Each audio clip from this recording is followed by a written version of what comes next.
Would you like to impress your friends with some shocking facts about history's most obvious false prophet? If so, have I got a list for you. YouTube's new and improved, more Sharia-compliant terms of service go into effect today, and what better way to celebrate than by wreaking a little historical havoc on the trust and safety team's favorite pet prophet. There are different kinds of facts about Muhammad. Facts about how dumb he could be, facts about how violent he could be, facts about how deceptive he could be, facts about how incredibly white he was, facts about how many slaves he had and what he did to the ones with vaginas, and so on. But right now, you're going to learn my top 5 most disgusting facts about Muhammad. These are things that make you go... Things that make you go... Oh, am I right or am I right? Things that make you go... I think there should be some sort of reward for people who can make it through all 5 facts without vomiting. How about bragging rights in the comments section? Side note to the Muslims who are watching, I would love to see you explain fact number 1. Just remember, if you get mad, you're not getting mad at me, you're getting mad at the facts, all of which will be proven directly from your most trusted sources. So, defend your prophet, if you're able. Now, 4 out of the 5 nauseating facts you're about to ponder are unknown to almost everyone, especially to Muslims. Only one of them is slowly becoming common knowledge. This means that if you share these facts with your Muslim friends, 4 out of 5 of these facts will be almost completely new information to them.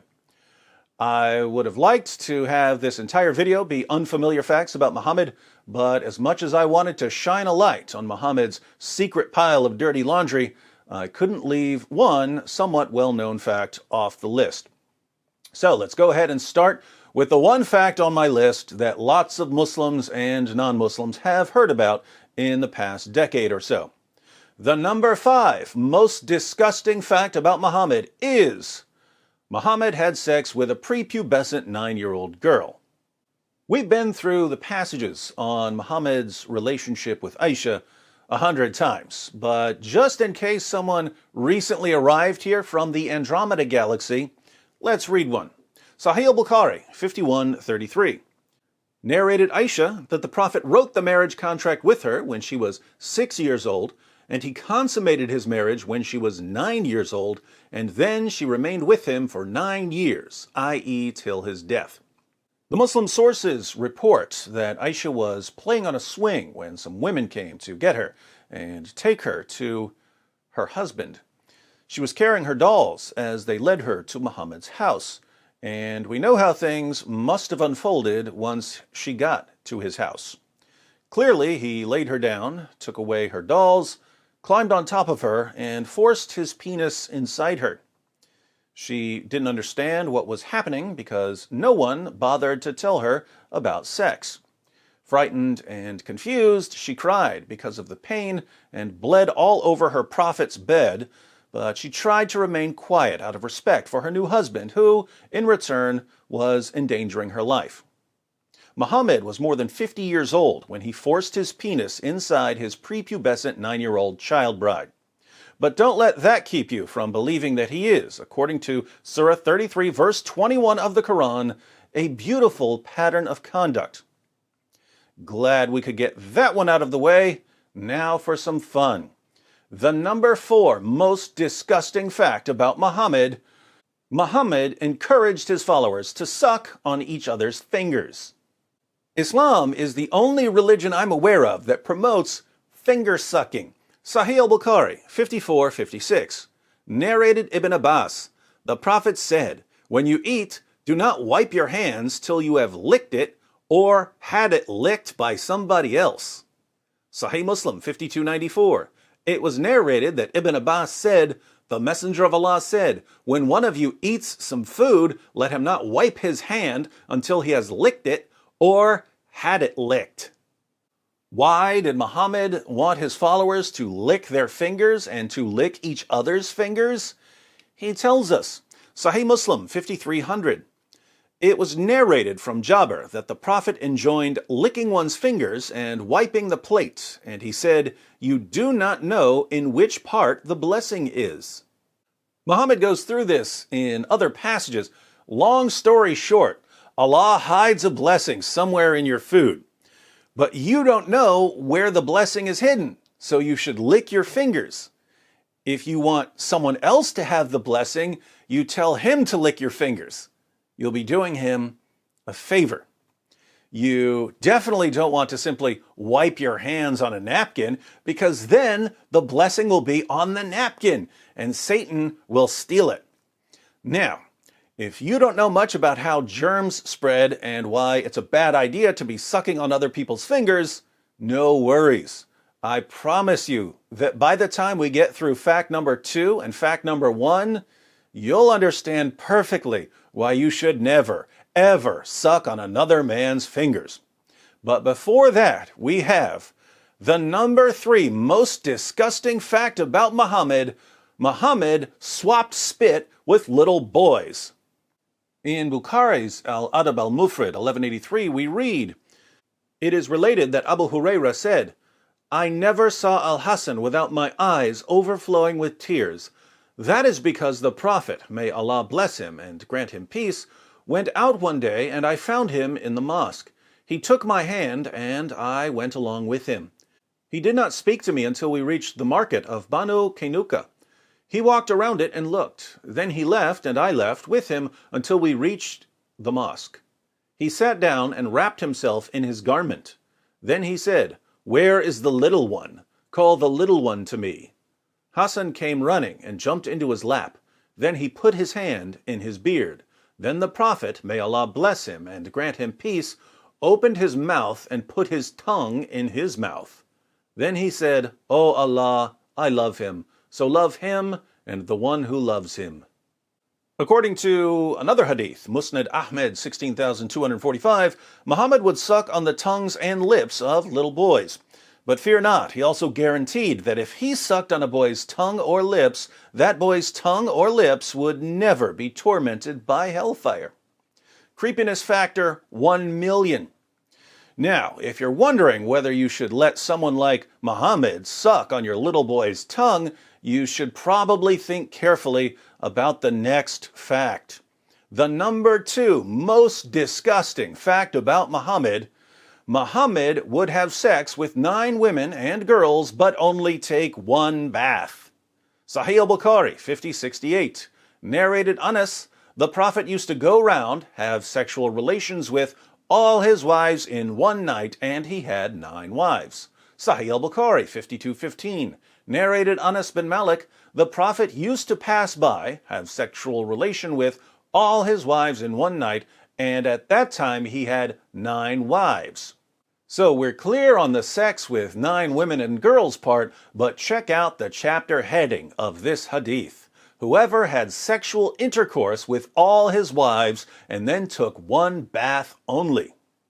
The Prophet Muhammad, history's greatest man, would have sex with 9 women and girls in one night in Medina, the armpit of Arabia, a city with an average high temperature of 109 degrees in the summer, but would only take 1 bath. Can you think of a problem? It's the smell. Back to an earlier point, let me ask the Muslims here. Suppose you were a companion of Muhammad. Think about being in this scenario. One day, your prophet is having one of his sexathons, but he needs a little energy boost between wife number 5 and wife number 6. So he runs to the nearest food stand for some fresh hummus. Keep in mind, he's not taking a bath until he finishes all 9 rounds. He starts dipping some pita bread in hummus, but he gets hummus all over his fingers. He turns to you and says, "I'd like to give you a blessing. Lick my fingers clean." What do? Before you answer, there's one more fact on our list. The number 1 most disgusting fact about Muhammad: Muhammad was constantly covered in semen. Yeah, I said it. But don't trust me, trust his child bride, Aisha.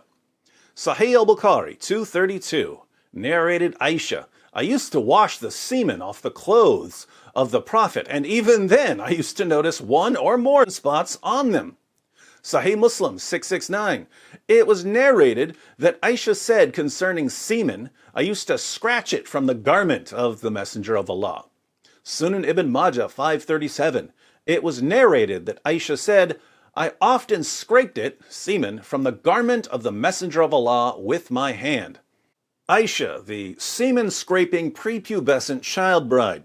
In Islam, she's called the mother of the faithful.